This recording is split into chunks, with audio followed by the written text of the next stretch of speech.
and welcome to Down the Alley. This is PMAC. And Ted T.S. Spirides. And Katie. Welcome back to another fall ball off-season edition episode. Another big interview that we're excited to dive into here very shortly. But before that, Ted, who are we riding with this season? Are you looking to feed your business this holiday? Old Southern Barbecue is offering a boneless smoked turkey this season that is perfect for office events. It is served with mashed potatoes, fire-roasted corn, toasted almond and cranberry slaw, and muffin tops. If you're interested, contact Amy at catering@oldsouthernbarbecue.com. Speaking of barbecue, I'm actually competing in a little backyard barbecue action this weekend. We're probably recording about a week before this is coming out. So, by the time this comes out, you'll either get to chirp me or congratulate me. We'll give an update the following episode, but big backyard Prior Lake barbecue competition.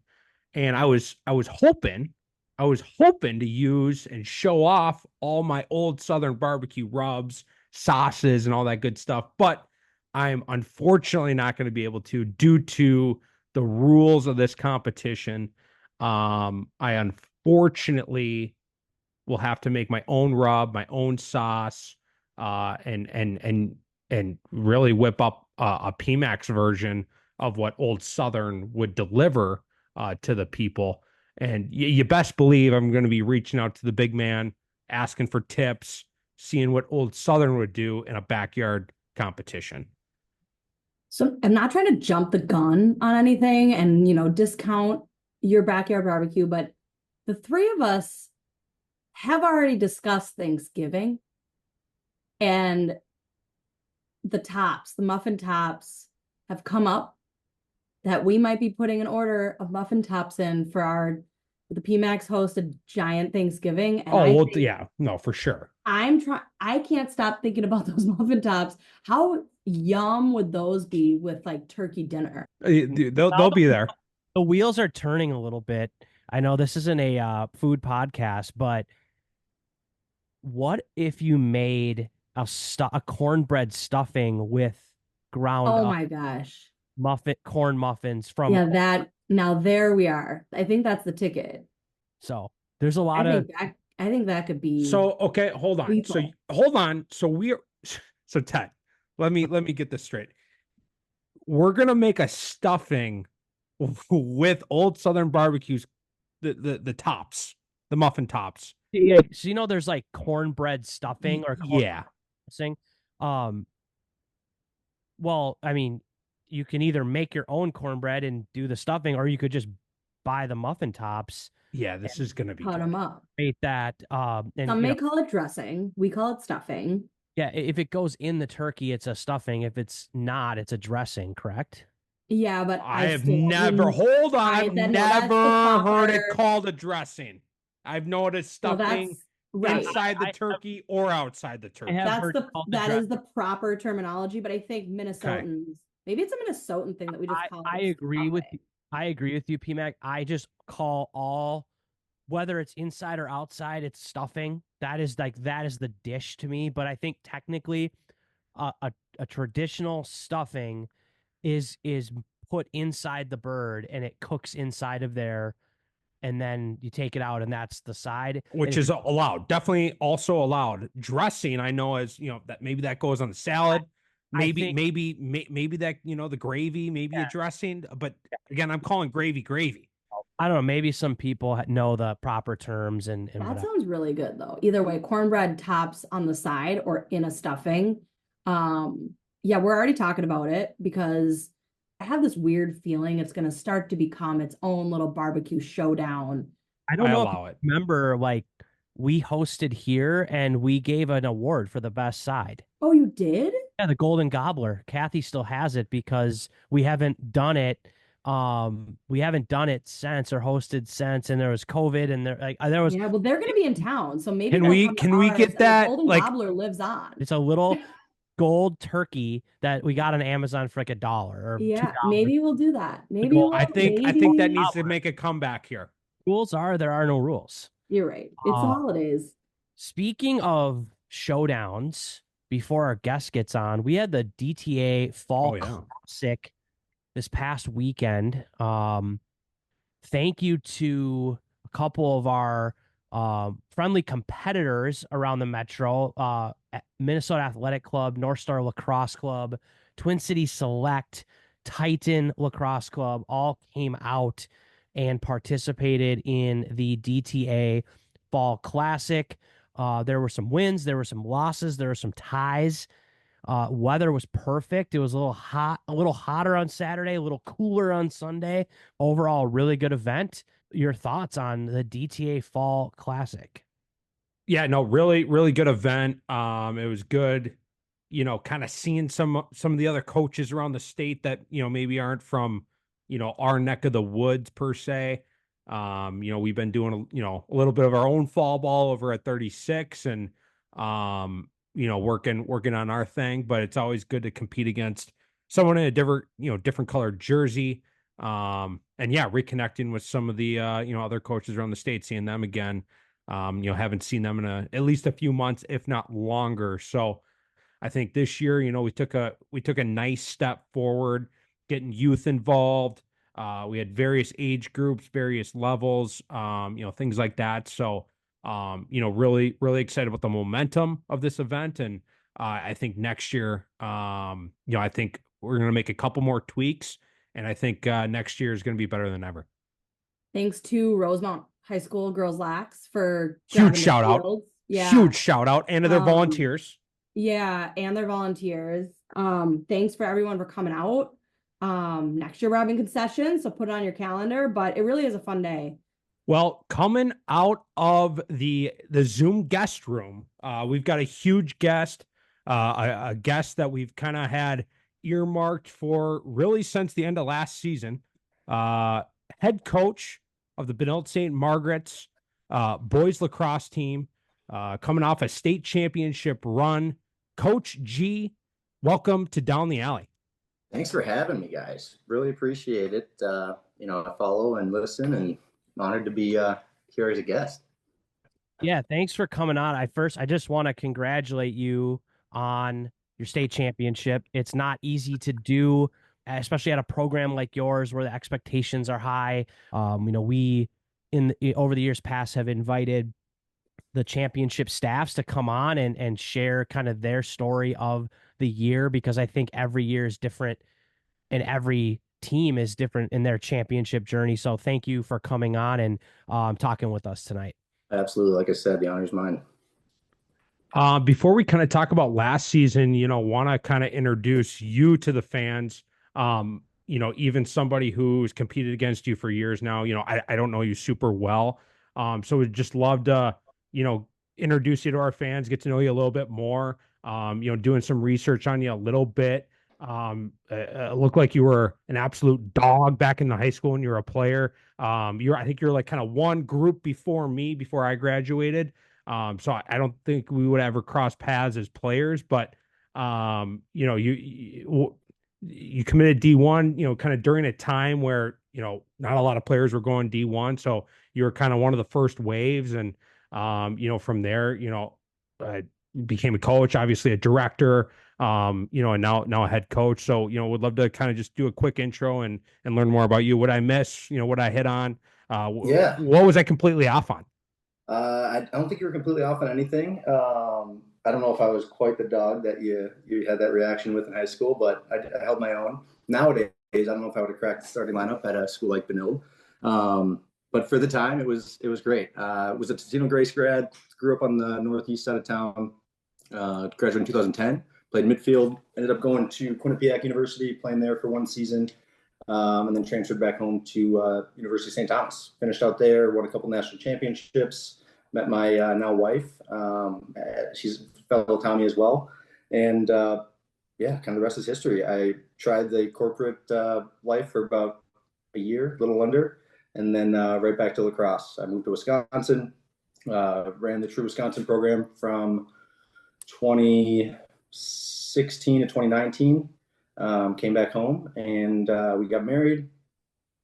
continued coaching at True Minnesota, and actually just about a month and a half ago, stepped away and kind of onto some new things. So yeah, that's me. I'm all about lacrosse. My passion is coaching, and I got a lot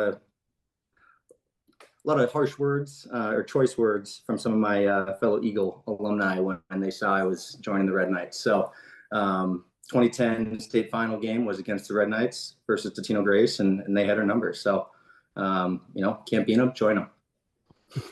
Did you join the Benilde staff in 2020 during that kind of COVID situation, or kind of when did you join the staff officially?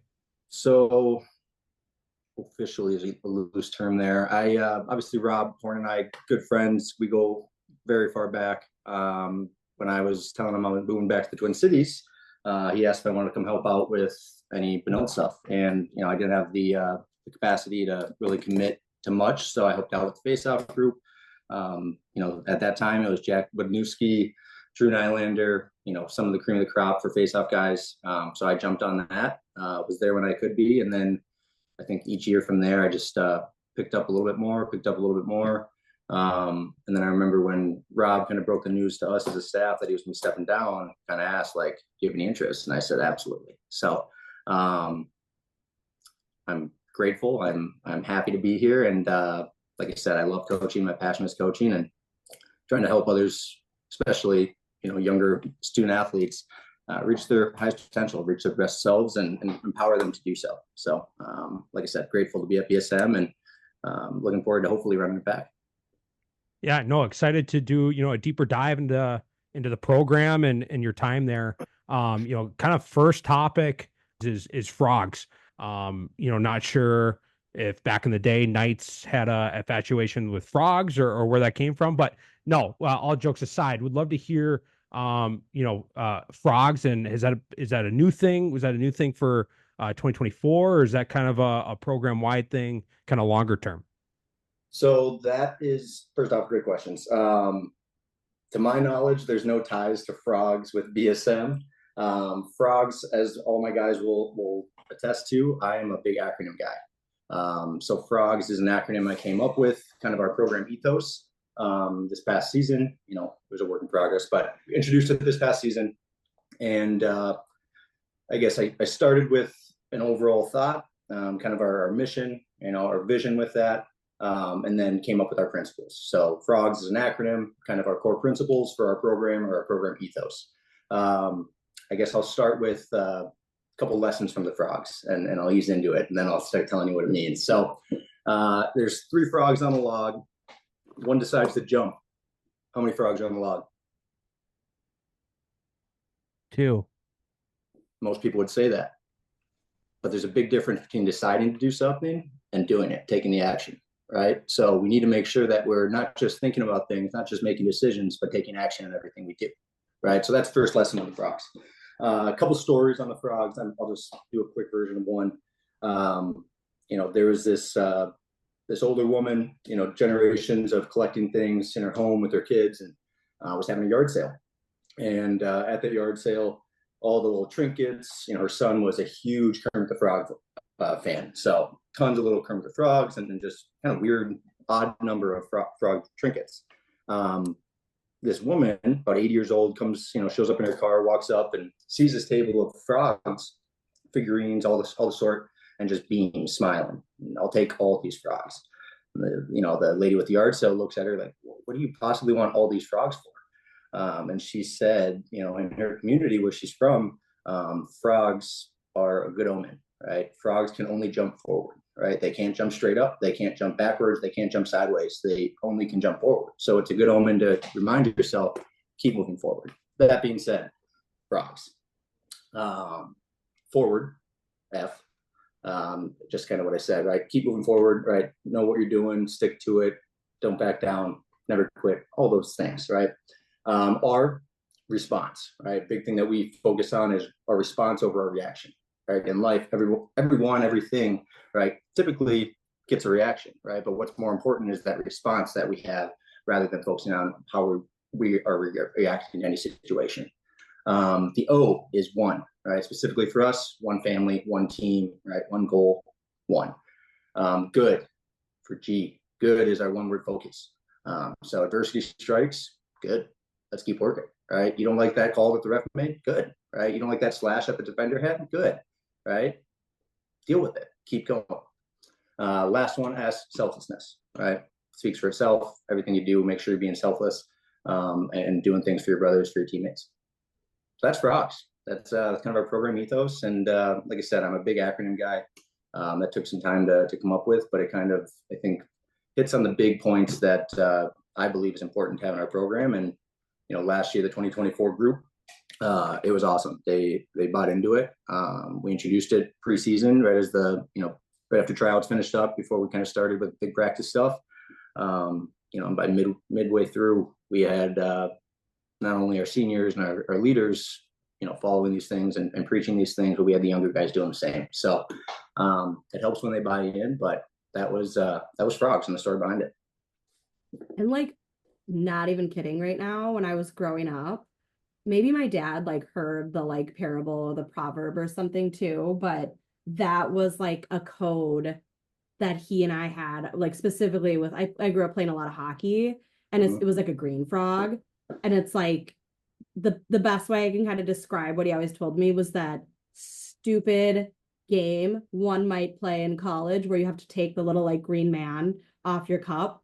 And he would always tell me, he was like, just put a green frog on it.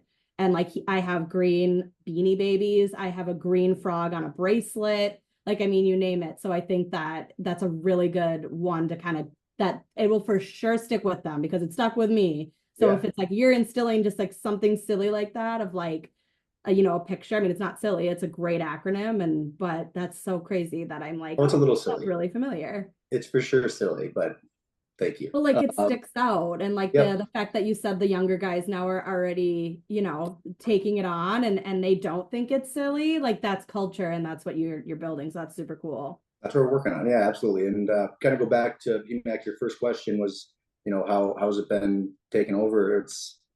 It was a challenge year one, right? Because it's almost, I felt that I need to do things a certain way of how they've been done. You know, I've been a part of the program as an assistant and want to keep things going. It's working, right? And it wasn't working for that team, right? In that group, and for me as a head coach. So I, you know, went to the drawing board in the off season and kind of thought, okay, what group do we have? What kind of people do we have? How can we get the best out of them? And that's, like I said, that's what I come up with. So.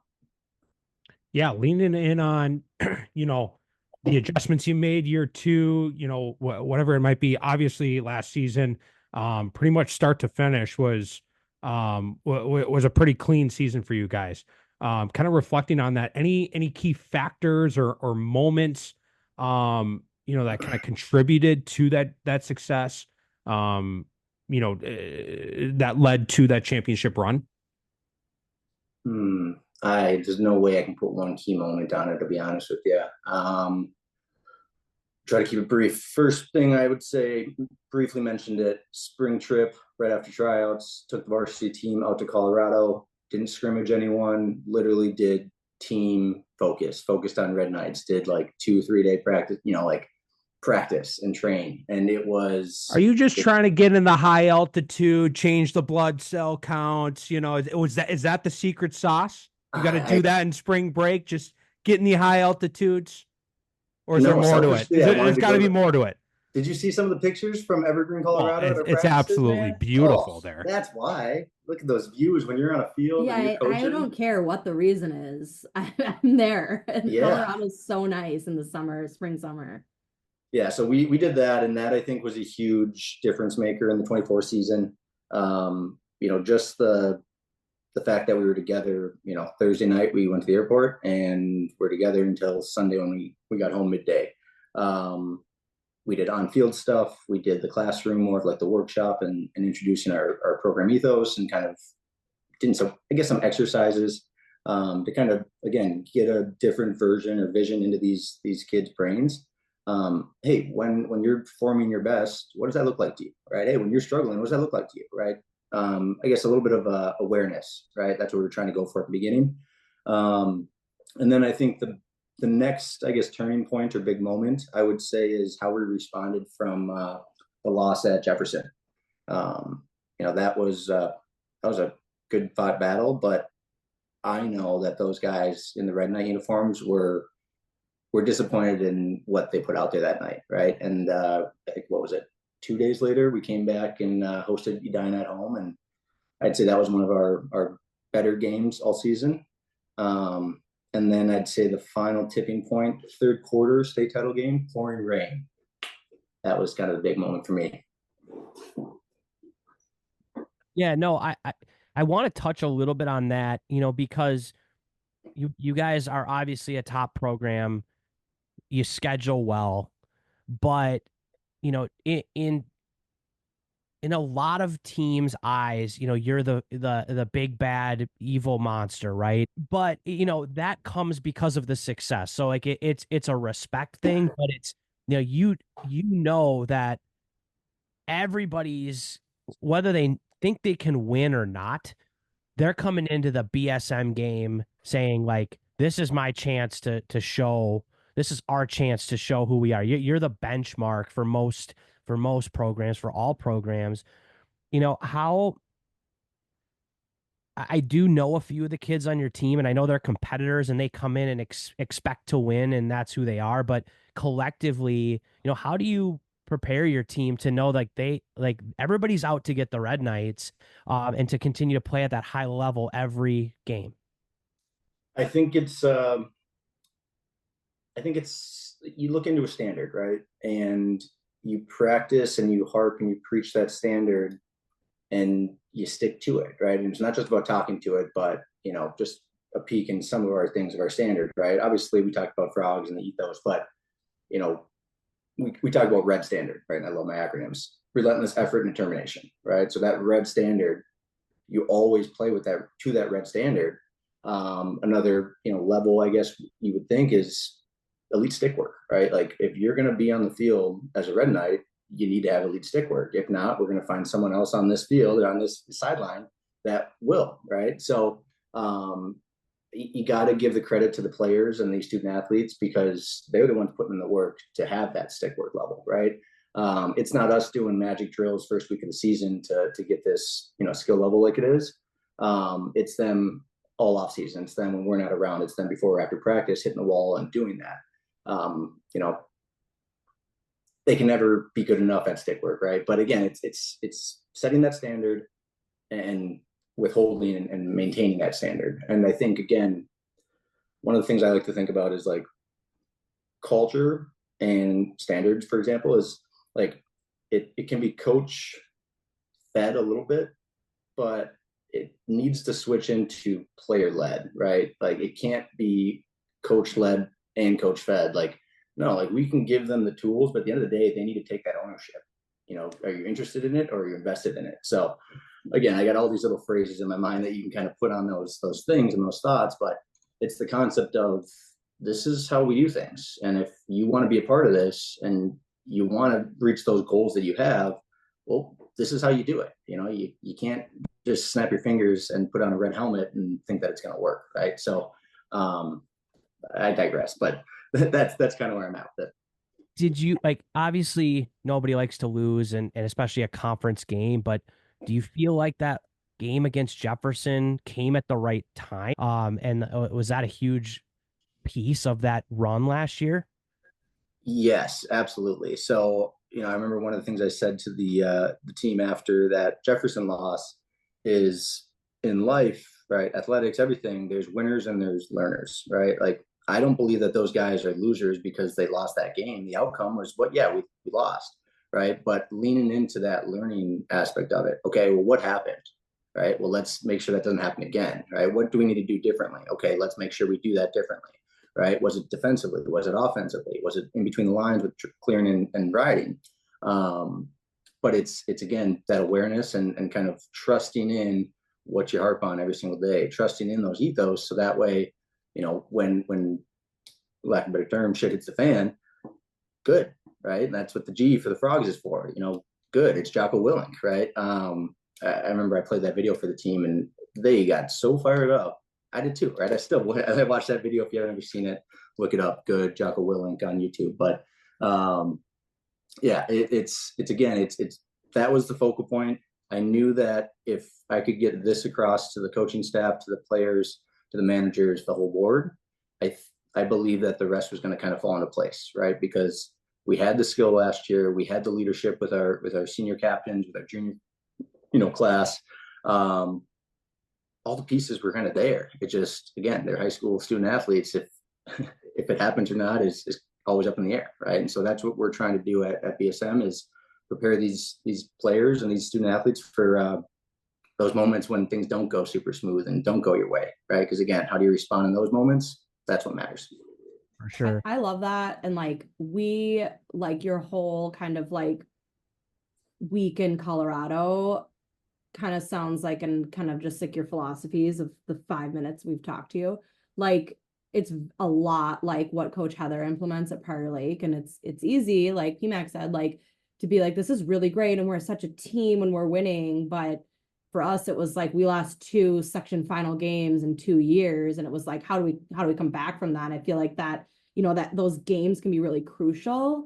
But with that, all that ideology and let's say it louder for the people in the back of the stick work. Like I don't know who else they need to hear it from. If they're hearing it from you, I don't know how much more credible it can be to be like, the head coach at BSM says stick work, so everybody should be doing stick work. I don't know why it's not getting through to people, but this is not on the list. I'm sorry, but a question, I guess, from like a coach to coach, like how do you then, like you're putting in all this philosophy, you're putting in all this like be better humans, be a better team, also do your stick work. How do you handle the kids who are just not quite there for that varsity roster, or not quite there for that starting lineup, or not quite there for that man up, and they want to be? Keep working, right? Yeah. Like make him feel that he's supported and that we believe in him. Give him the strategies or the tools to help him get there, right? Don't just say, hey, keep working, but like you need to go hit the wall more. Your left hand is poor, your right hand, whatever it is. Hey, your feet are too slow. Sometimes it can be brash and brutally honest, but they don't need sugarcoated. They need the truth, and they need to take it, and they can get defensive, or they can be like, hey, thank you, call me out and I will get better. I wouldn't say I'm proud of this, but there were a couple moments last year that I had a couple guys during practice that, we have our concession stands, has a nice big brick wall on it, and blow the whistle. Hey, go grab a ball, come back when I call you, but you're ruining our drills. You're ruining practice right now. You're not, playing to the standard. So it's not great for those kids at the moment, but after the fact, I like to think that either myself or someone from the staff goes over and makes sure it's like, hey, we got you. We know you can do this, but you need to be better. And what was cool to see is both instances last year, that next time that they were in practice, right, they didn't try many passes, right? They refocused, redialed it in. But again, that's sometimes what these kids need, right? They have a long, stressful day at school. Now they come to practice and someone's barking at them and hold them to a high standard. You got to make sure that they know that, it's coming from a good place and that you care. And each kid's different, but that's my advice for you on that question. So after kind of, talking about last season, starting, it's a quick, and we're already in it, starting to look forward to next season. It's hard winning one. It's even harder going back to back, with one kind of under your belt. How do you plan to keep the team motivated, keep the red standard and, defend that title? I think a huge part of that is the new, 24-25 class this year, right? It's the senior class that are returning, the new captains for the next season. I think that's huge. We are fortunate enough at BSM that we have a very good number of guys that are available and wanting to do off-season stuff. So, the captains are running things. I think they go pretty much after school starts. They go Saturday mornings in the stadium, and then they'll do that until snow falls, right? And they can't be outside anymore. Once November hits, they work. What do they do? They work twice a week together, and pretty regularly. I think last year we have 15 to 30 guys, the captain would say, showing up, and that's so cool to hear, because again, like Minnesota, they don't let us coach then, and it sucks, but when you get the updates from the captain saying, hey, coach, we just had 25 guys out. It's like, heck yeah, good for you guys, right? So I think it's that off-season time where the captains, the new seniors get to find their voice, get to find their rhythm. And then hopefully, again, it's the culture. It's not just a fun word that I put in for 1 year. Like, no, like that's the standard, right? That's how things are done. So the hope is that that senior class and that senior leadership are working hard in the off season right now with the group. And, I hold my breath and wait until April 1. Anything that you or your staff does, as kind of coaches, hopefully the players are putting in their work. Anything you guys do as a staff, schematically, culturally, anything that BSM does specifically? Nothing like, out of this world or like anything crazy. Coach Joe and I talk daily, sometimes multiple times a day. Coach Drew and I talk frequently. Congrats to him and his wife, Kara, just had welcomed their first child into the world. But yeah, we talk frequently. We try to get together as much as we can.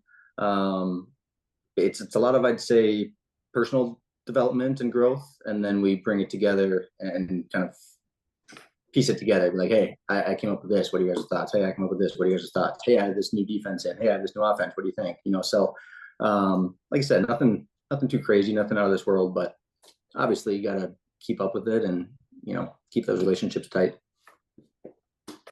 One kind of more kind of, I wouldn't call it schematic, but how you guys year in, year out have one of the best defenses and one of the best offenses. What's your philosophy? Do you call Benilde more of a defensive team? Are you guys an offensive power? How do you kind of look at that? And, how do you strike your that balance as a team? I take nothing away from the phenomenal offensive players that we've had at Benilde and that we still have at Benilde. But let the record show you what type of defensive powerhouse this program has been. And I aspire to keep it that way, right? With Coach Joe running the defense, he's doing a great job, right? It's a mean defense. I'd say the biggest improvements that I saw defensively from 23 defense, 24 defense was the discipline, right? And again, kudos to Joe, kudos to those seniors, right? Will Connor, Jack Bourget, just to name a couple of them, Axel Esco, right? Those guys, they flipped the switch. They were kind of back to their more surgeons, not butchers, but they were still mean about it. So I would say defense is, I'm an offensive guy, right? But defense is where I will lean into because at the end of the day, if your offense is struggling a little bit, right, nothing gets the boys going more than a nice LSM or transition pull goal, right, to get the boys juice. So defense will stop the goals. Defense can potentially score the goals. You need defense to win a championship, and I believe that. But, makes it a heck of a lot easier if you can pump in 10 plus goals on the offensive side too. Yeah, I didn't get to see a lot of BSM. Obviously, I'm coaching in my own season during the season, but for the little that I did, I think that's interesting because I always went in kind of ready to see the high octane firepower that you had, and I'm an offensive coordinator too, and I kind of always left the game or turned off the stream going, man, that defense, it was that defense that stood out to me. And it, especially with sort of like your high end, maybe your all state level guys that were the starters, a lot of times it was a depth guy that came in and made the biggest play of the game. And I really respect that because it could be hard as a player at a school like that, where it's like, I'm really, really good. I might be a really good player on my club team or growing up in youth lacrosse, but now I'm sitting behind guys and I don't get to play. But the moment they get in, they made a play. And that's extremely difficult to handle as an opponent when guys that aren't even on the scouting report come in and make plays against you. It's like Jesus Christ, like it just never ends, Absolutely. So I would say just one more point to add on that is like, you got to think about it, right? You have way more practices in the season than you do games, right? So every day of practice, that high octane defense is going against that high octane offense. Whew, it's pretty fun to be a part of, and it's pretty fun to see, right? It's the old iron sharpens iron. Again, the offense is in my mind, right, crucial to be at that elite level, right? Because if you're just stopping and your goalie's facing, 60 plus shots and just super good and let them all in, that's great. But like, that's not a team, right? Like, that's my objective here, is to like have a well balanced team with the defense, with the offense, with the transition. And fingers crossed, eventually here we're going to get that shot clock in high school here in Minnesota, because I want a faster game. I want an up and down style. I want pace of play. Let's go. Let's go up and down. Don't hold on the ball at X and go. Time and place in the game itself, fine. The strategy there, but overall, I would love a fast paced game, and even then, more so, I think you need to lean heavy in that defense thing, right? Because if you're taking those shots right away and you're not landing them, well, hopefully the defense get the ball back for you instead of going to the face-off X. I love what you said about like a mean defense. I think as like a whole in the state, our defense is really soft. I would love to see meaner legal defense. You need to be better defenders, because we need to start making these attackers better dodgers. We can have a little bit more like nastiness as a whole. As the only defensive coach on the pod right now, I completely agree. Unfortunately, the game is going in the wrong direction for you, Katie, because I think and sports in general. Well, yeah, but like in lacrosse, it's definitely it's getting less and less. Contact is getting less and less allowed. I know, it's so sad. And like as a member, defense doesn't sell tickets. You shouted out a handful of speaking of Coach Joe, his defenders that you didn't lose them, but they graduated on the offensive side of the ball. You last 2 years you've graduated some very impressive talent. What looking into this upcoming season, what are some new names that are going to be, kind of the leaders of the Red Knights? Yeah, I would say, we'll start on the offensive side, right? Because the defensive side, we have a ton of leaders and guys that have been around and been on the field. Sounds like you're not familiar with the offensive guys that we got back. So I'd start with one of our senior captains now, Dylan Popehn. He's been a guy that's been a varsity guy since he was in 8th grade at Benilde. So he's been around for. I was just hoping he graduated. That's why I didn't bring him up. No, he's been around for 3 of them, and now he's finally got his senior year here. It feels like he's been in the program forever, but I remember he was a little 8th grader, and I would like to say the reason he made varsity as an 8th grader was his stick work. As an 8th grader, he had some of the most elite stick work, and he was smooth with it and confident with it, and that stood out to us. And I was like, who's this little guy, right? And he was maybe a little timid because he was 8th grader, but anyway, I digress. Another guy, junior Holton Vanderlinde. Little Holt came up big time as a sophomore last year, down the stretch especially. He's a gritty kid from Delano. Works his tail off, continues to work on his skills and always needs to, but he's going to, I think, have a big junior campaign next year. Don't want to miss anyone, but get one more for you. Let's go Jack Andy for us. Jack Anderson, big senior, wears number 23 for us. Big body, can shoot right, can shoot left. Good physical dodger. Looking for him to have a nice breakout senior campaign. Defensively, go ahead. Sorry. Defensively, I'll go quick with it. Just got to give a shout out. My right now, he's got to earn it still, but junior Josh Imes. He learned last year from Big Axe. He'll be in the netminder for us, and really excited for him to kind of step up into that leadership role in between the cage and see what he does. Shout out to him. Just recently committed to Bellarmine. First of our 26s to commit, and excited for him. So I could go on all night talking about our team, but we'll leave it at that for now. No, it sounds legit. I have your schedule pulled up. Obviously, a lot could change or whatever, but traditionally you guys have scheduled well. You can schedule well. I think everybody loves to have a chance to play Benilde and kind of see where they measure up. But it looks like you've added Woodbury this year. Did you play them last year? Didn't play them last year. So we added White Bear Lake, we added Woodbury, An EP, it looks like. and EP. Yep. And then Okay. we've got our conference, conference matchups, obviously. Yeah. And then we got PL. We kind of changed it up a little bit too. I wanted to kind of change it up when we're playing some of these teams. Yeah. We're gonna travel to White Bear for the East-West Showdown to start off the year on the 12th of April. That'll be fun to play them. Haven't played White Bear since I've been a part of the BSM program, so that'll be fun to play those guys on the east side. And then typically we kind of finish out with our conference not rival, but conference battles. With like Waconia, New Prague, wrap up our senior or our regular season with them. This year we're switching it and we're finishing up our regular season with Orono, Prior Lake. So we got EP, Orono, Prior Lake to finish out regular season, and I just wanted to change it up a little bit.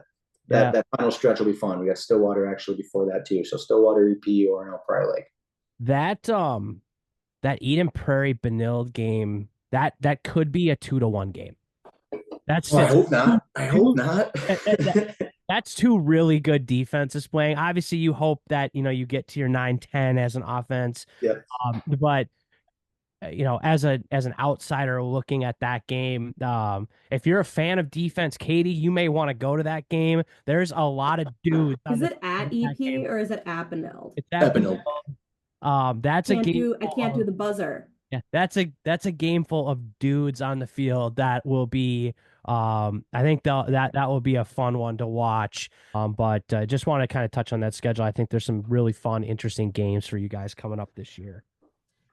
Yeah, excited about it, and pretty excited too. It's obviously something I think you guys have actually talked about on the pod, but we're still undefeated at home since like 2017. So I want to keep that going. I want to keep defending the castle, and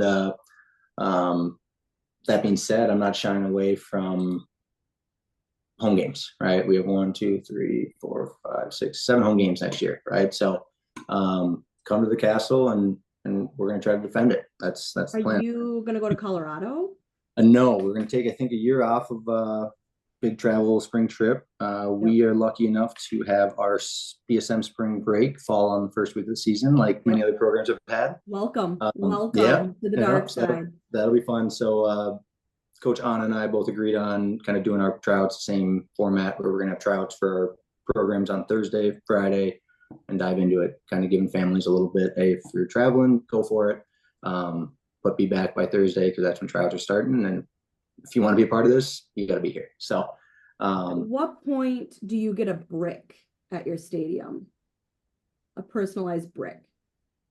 Is it a money thing or is it you're talking about, in the commons there, right on the ground.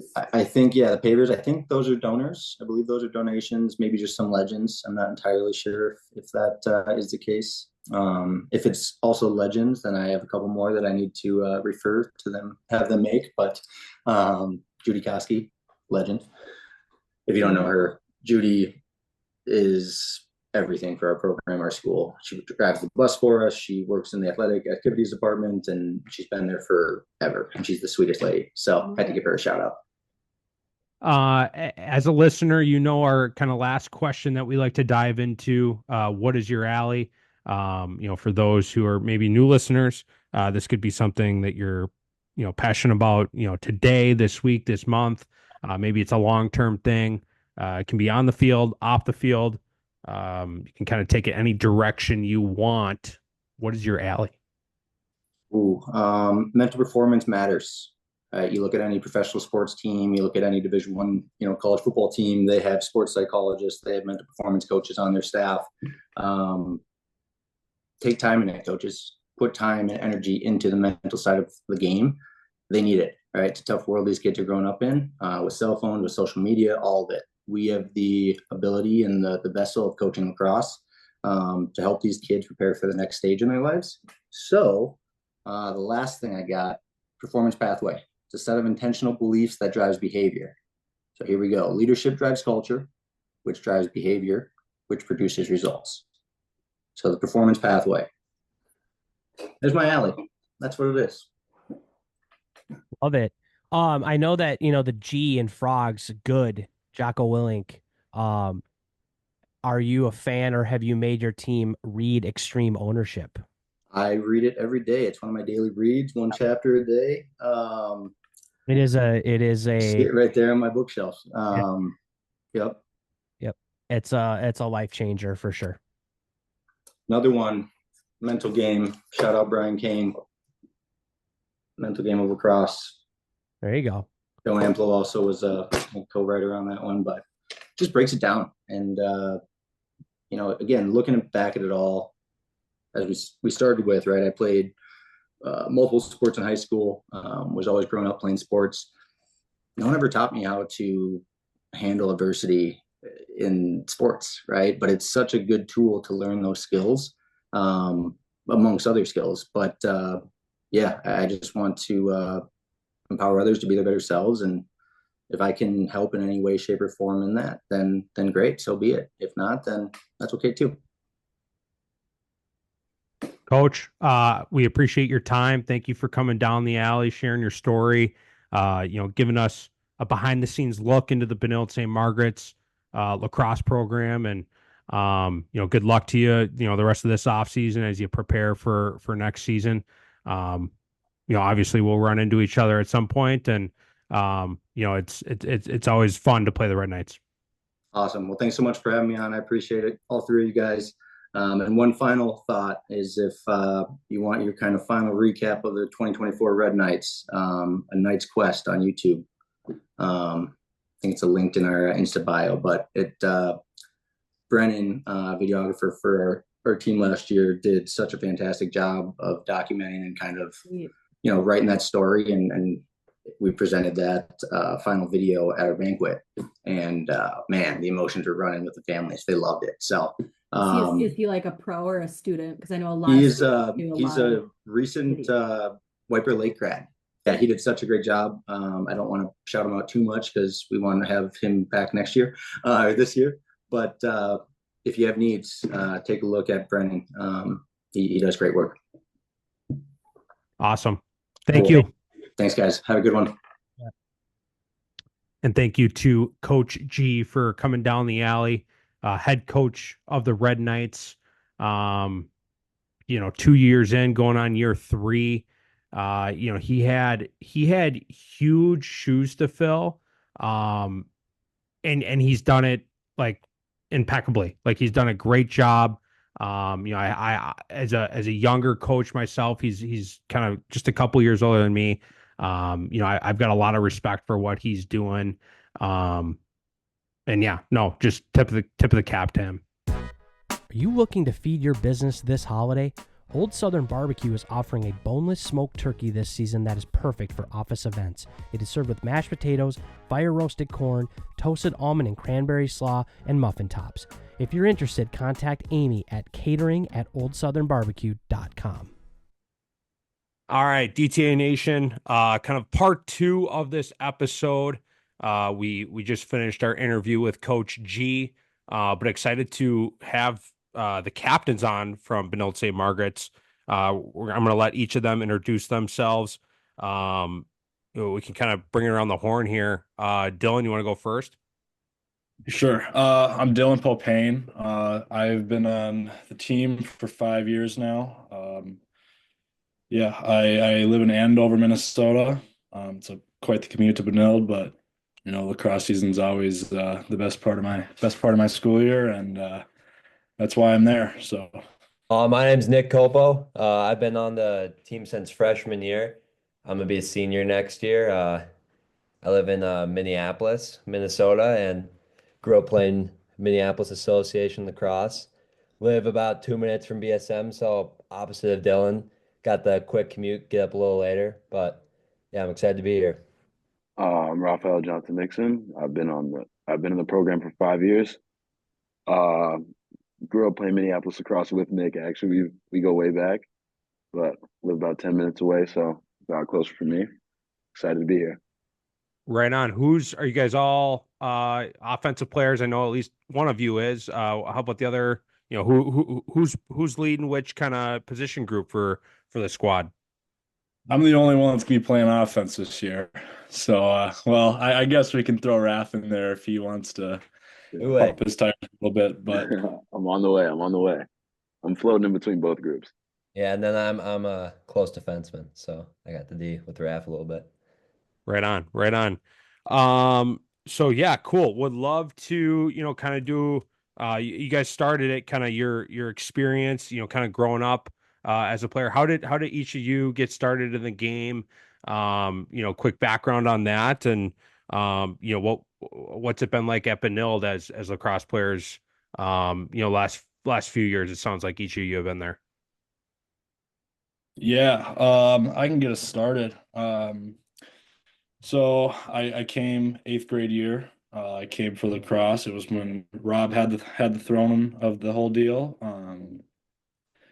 He took me in right away, and it was definitely my biggest year, my eighth grade year of development for sure. Like, I obviously got to play on the varsity team that year, but at the same time, I wasn't getting minutes or anything. That was the year of Jackson Lyshaw, Patty Burns, the breakout of Carson Brandt. Like, it was a big year, and I was a little eighth grader, a little taller than normal for one, but other than that, like that year, I gained so much knowledge and um, understanding for the game. That was by far the most influential year of lacrosse for me.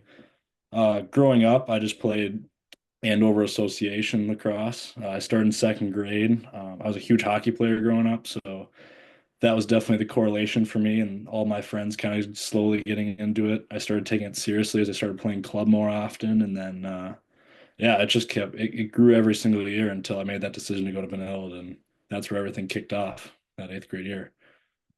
Nick, how about you? Yeah, so pretty similar to Dylan. I was always a big hockey guy when I was younger. And so just a lot of my friends when I was about 10 years old, they decided to pick up lacrosse and my older brother played, so I gave it a try and I ended up loving it. I was a little bigger than usual back then, so I got a pole put in my hand pretty early.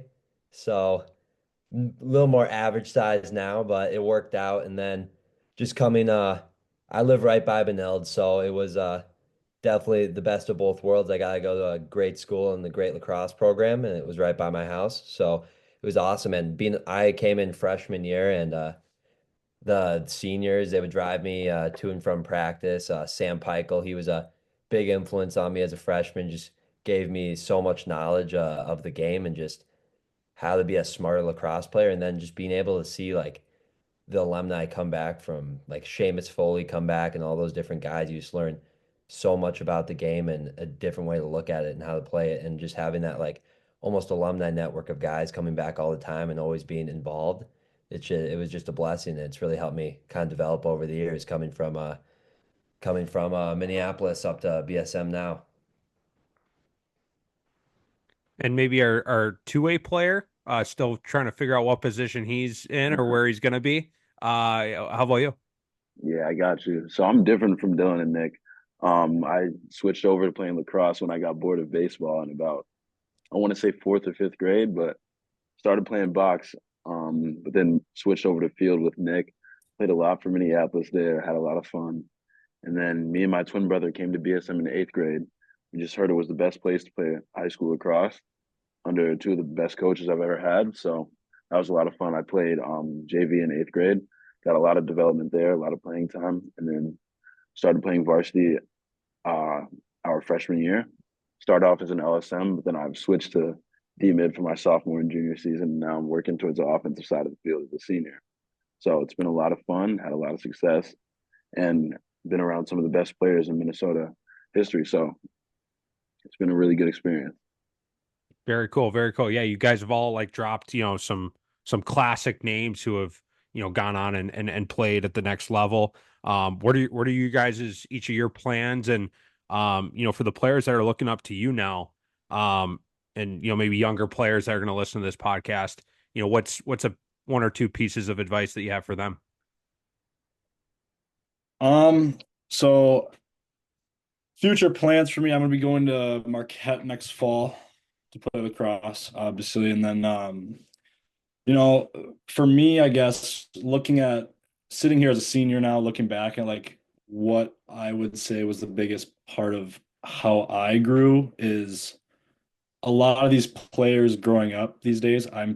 The way I see it when I do go out and coach in my community and stuff, and I look at it, I think the most influential part is putting yourself up against the best competition possible, expecting that maybe you're going to lose that rep and still just facing it. That was like, that's how I can basically mirror my eighth grade year of lacrosse. Was like, the funniest story ever was my eighth grade year was I came around the net and playing attack against, three All-American poles, and here comes Jackson Leishout playing D mid, concussed me for the rest of the season. Like, seriously, it was the hardest I've ever been hit in my life. And it was just like a wake-up call of like, this is where I want to be when I'm a senior, and this is where I'm gonna be. Like, it's a complete mentality change along from the physicality thing. And I think alongside that, like, the only other thing I could say is always finishing your practice with like a piece of excellence. I never when I train, I never let myself finish on a missed shot. I always will finish when I hit a corner or something like that. It's holding yourself to a standard, and that's something that G has put into our heads completely as last year. And it's something I'll always hold myself to whenever I'm training. So it's definitely what happened. I like that a lot. Nick, how about you? Where are you going next year? What are your plans? And what advice do you have for maybe a young defender? Yeah, for me right now, plans for next year are kind of up in the air, still deciding over the next month, and then obviously doing college applications. But just advice for younger defenders and just younger players overall is you have to be so relentless, and that's just not just individually, as a team too. A relentless defense, you're never giving up, but on the individual side of things, like you can't give up. There's going to be times when you're maybe discouraged about playing time, or like what Dylan was saying, you're going against like Carson Brand or Gus Bell or all these guys, and they're destroying you. And you have to be relentless. You have to be relentless in your individual work, your footwork, your stick work, every part of the game, and your mental side of things. So I think mentally it was a big part of my game was that shift over the past 2 years, learning to be a smarter player, learning to be more efficient. So you just have to be relentless in basically every aspect of your game through your mentality and then your physical training. That's what I would say, especially for young defenders coming up. I would say, well, for me, for the next couple of years, I'm just like Nick, still trying to find where I'm going to land next fall. But advice for younger players, I would say, like Pope said, go up against someone you know is better than you every day. Like I remember in winter practices, we had them twice every week. But I go against Gus Bell, who was Mr. Lacrosse last year, All American, committed to Army, is going to play there next year. But I would go against him every day, and he was the hardest player I've had to guard. The combination of speed, physicality was one of the hardest things, but it got me better for everyone else that I wanted to play.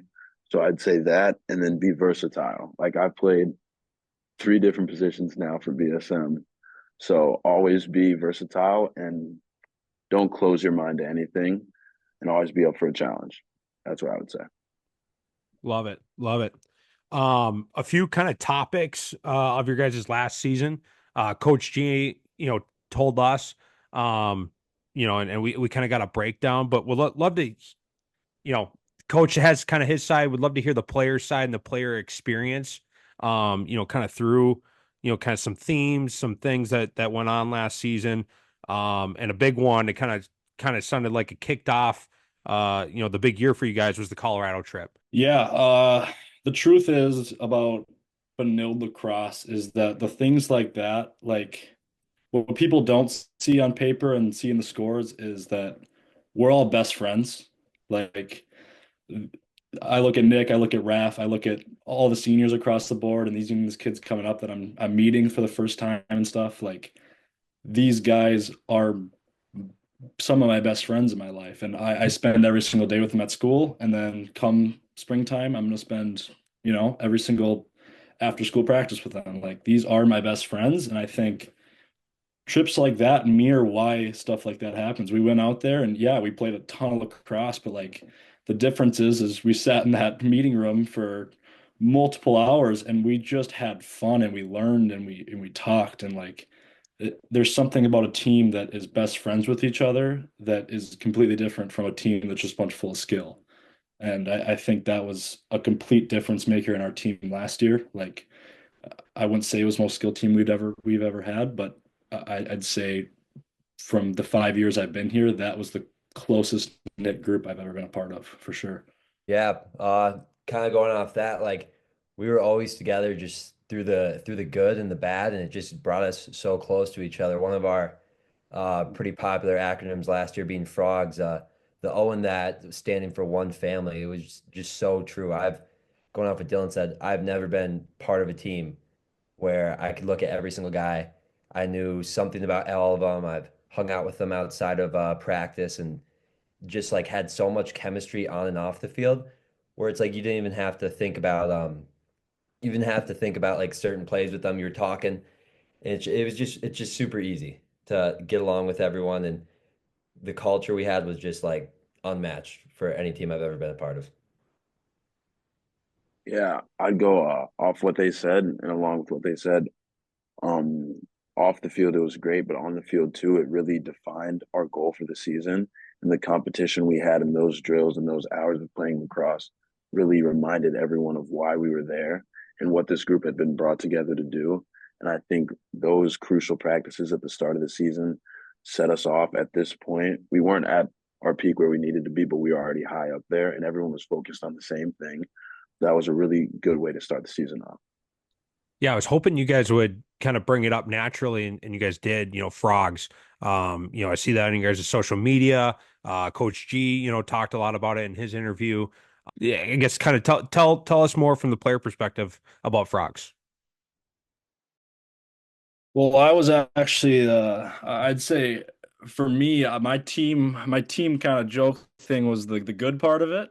That was always the thing that people signed me up for to say when G asked us what it meant, and it was most important to me for sure because it's like growing up, a big thing I've always struggled with. Actually, my biggest flaw was my body language.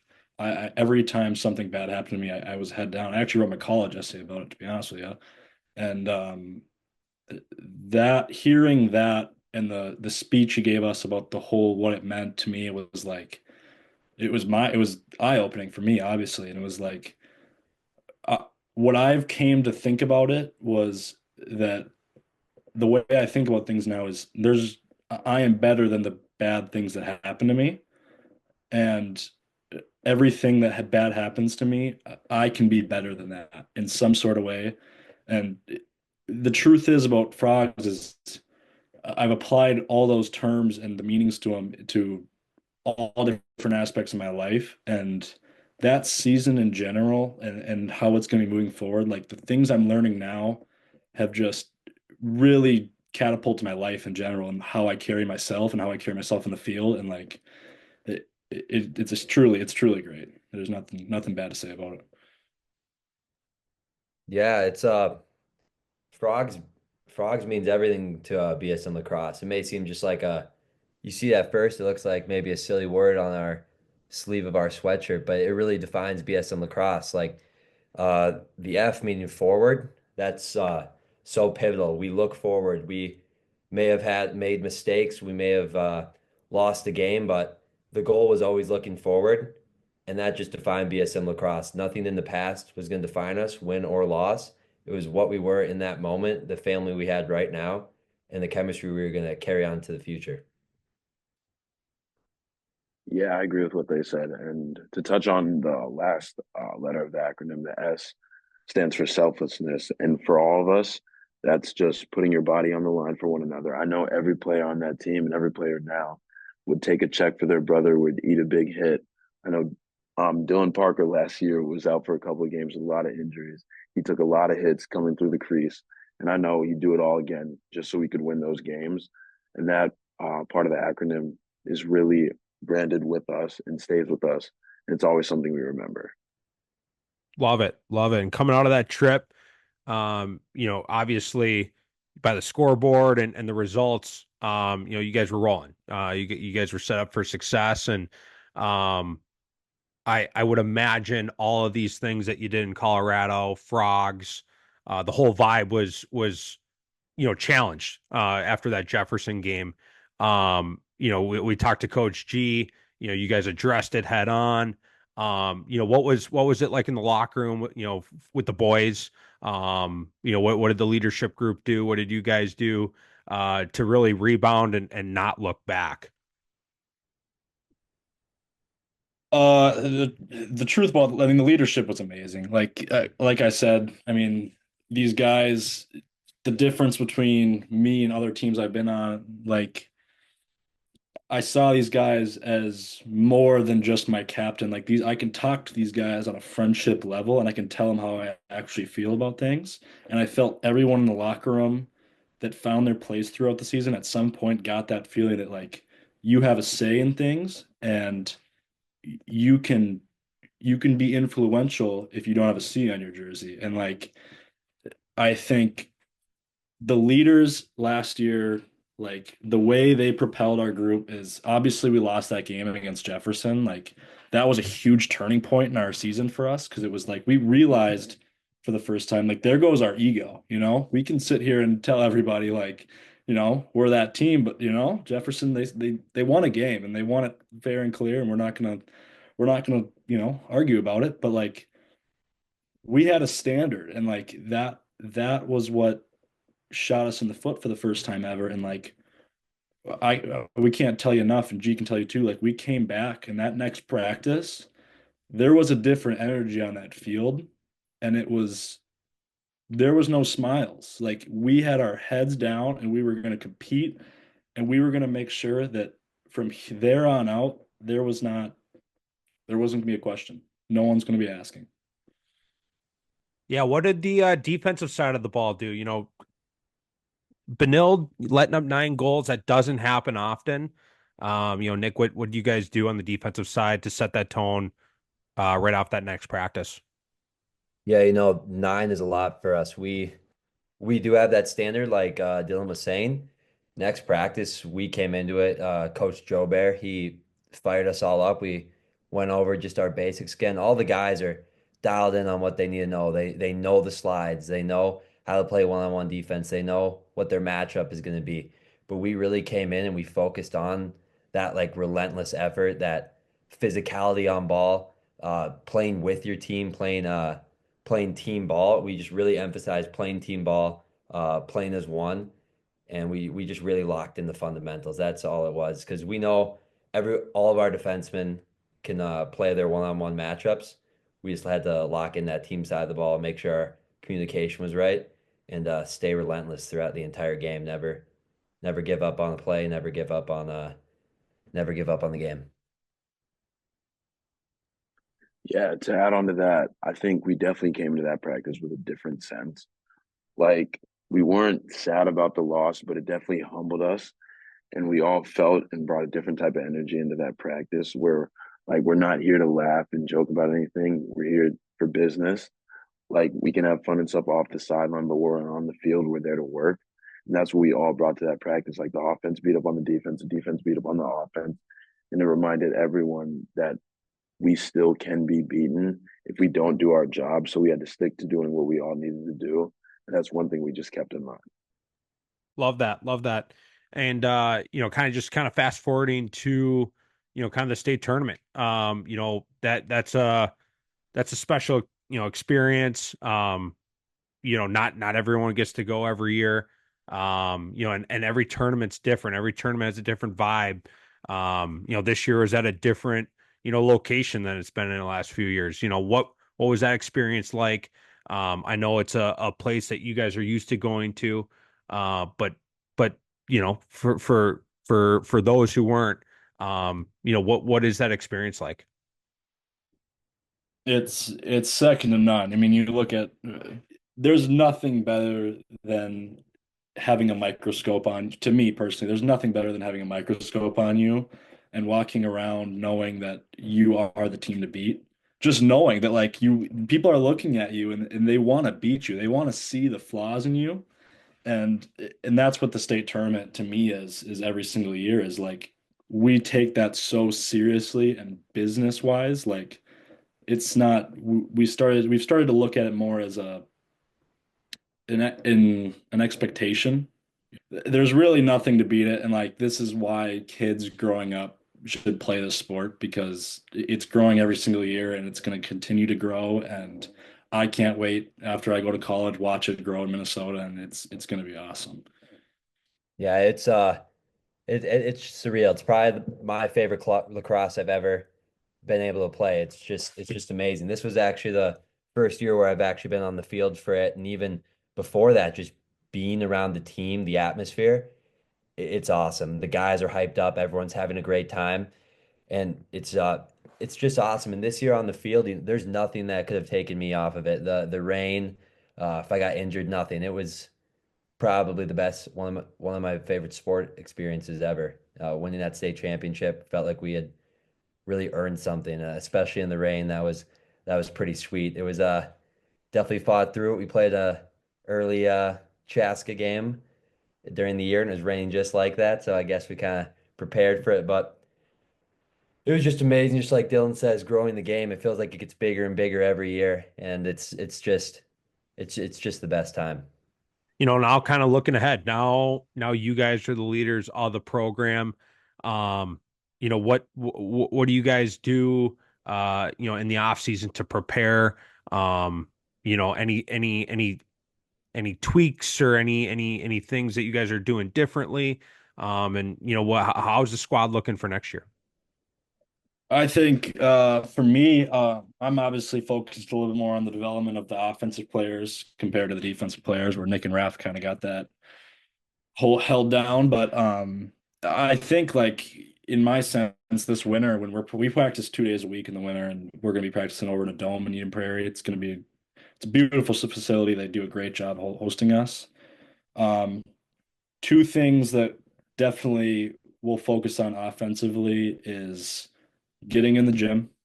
Like every single person, like that's one of the most important things I think is you don't even have to do anything for lacrosse. You just need to get stronger and you will get better. Like that's just the state we live in. Like you are a better player when you are a stronger player. And we're going to make an emphasis all across the whole team, defensive wise.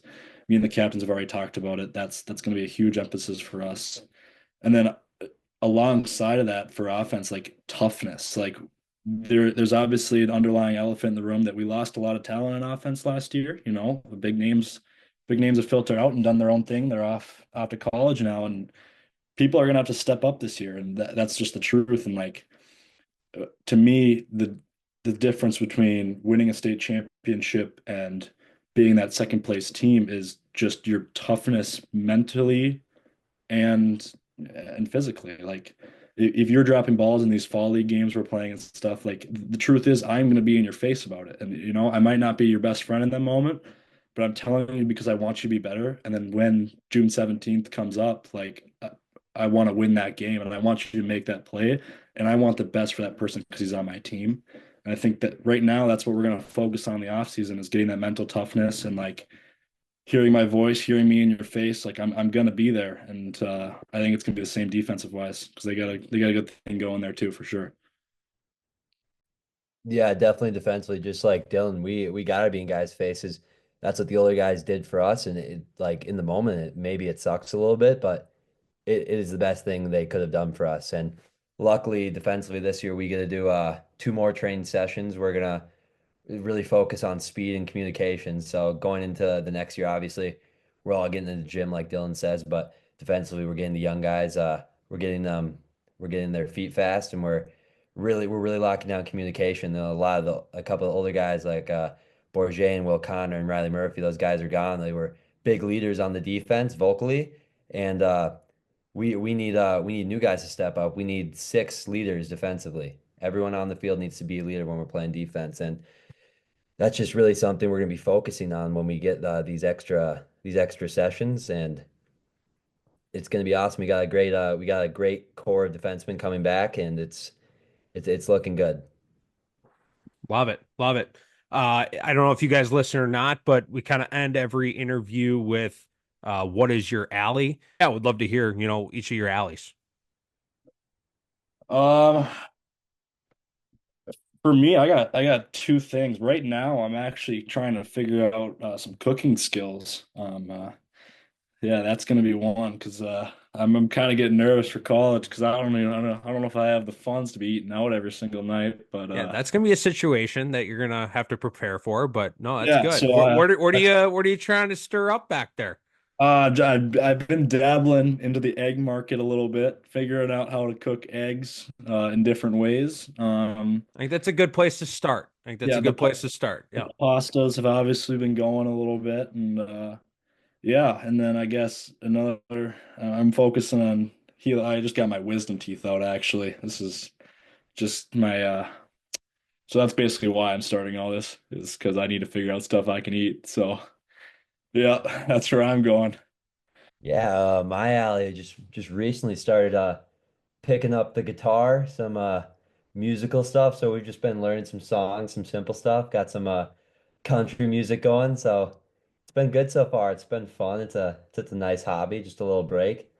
It's been beating up my fingertips, but it's been fun. You're hoping that pays future dividends too?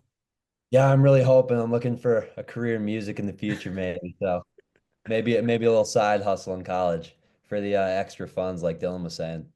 Love I'd it. be lying if I said I haven't sang to his guitar before. So Is he decent? He's decent at the guitar?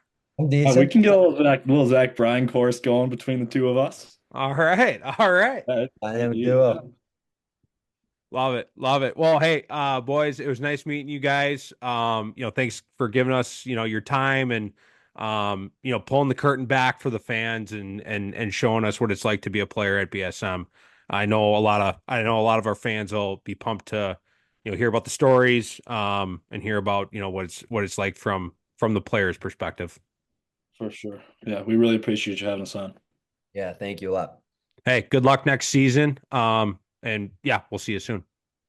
Ted, I was kind of ranting about barbecue before we, jumped on that interview. Anything that you want to rant about before we kind of shut the mics off? Anything you got going on? No rants today. Okay. Yeah. I'm excited to see how your barbecue competition goes. You gave me a little sample of the homemade rub. It was different.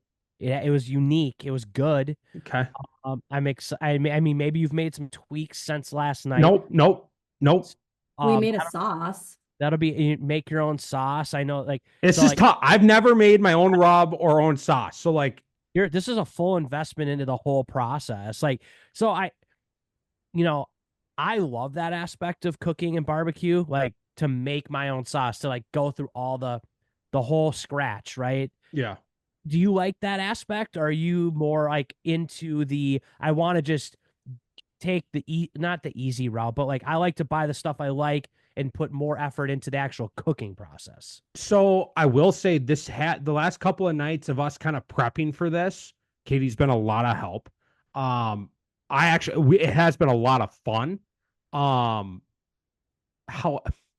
so I guess not that it needs to be like result oriented, like if I do well at this and it's a good cook, like Yeah. then I'll do more of it, versus like if it goes terribly I never will. It has been fun. I do enjoy trying other rubs, like, and like mixing rubs too, like, oh, I'll like, do a base layer of this rub and stack another rub on it, or mix a couple of sauces. So it's not that I'm anti making my own rub, or I only buy the rubs that I like. It's just, yeah, I haven't had the experience. So if it turns out tasting decent, maybe I'll be more apt to continue to make my own rub. For this competition, do you have to put the sauce that you make on the ribs to get judged, or is it a separate competition, or is there like a sauce winner and a rib? I don't know. So somebody else asked me this, and they're like, well, like, what if you just have a dry rib? You know what I mean? Dry rub rib. I think that's fine. Like, then you have your sauce on the side, but usually, like, a lot of people like their ribs sauced. You know what I mean? That's what I was saying. That I was like, you can like, because you're like, should we put the barbecue sauce on the ribs. And I'm like, I think it's like it's a side because you rubbed them. So to me, you either have a dry rub rib or a wet rib. I like a really saucy rib if I ever eat them. I don't really like them at all. But like, I think we're going to serve it on the side. And as the chef and me, you're always supposed to serve your food as it's supposed to be eaten. There you go. Yeah, well, if you don't need to make your own rubs or sauces and you want to buy some, you can get them from our sponsor, Old Southern Barbecue. Use DTA 15 on their website. You get 15% off sauces, rubs, merch. Speaking of merch, they sent us some t-shirts, some Vikings t-shirts that are super cool. So get those. I think they have like a gift package situation. They do. And the Vikings have been undefeated since we got those t-shirts. Yeah, so not a big deal. Check it out, oldsouthernbarbecue.com. Again, thank you to them for helping us put this show on. Yeah, great conversation. I hope that barbecue competition goes well. And thank you to Old Southern Barbecue. We will see you on the flip side.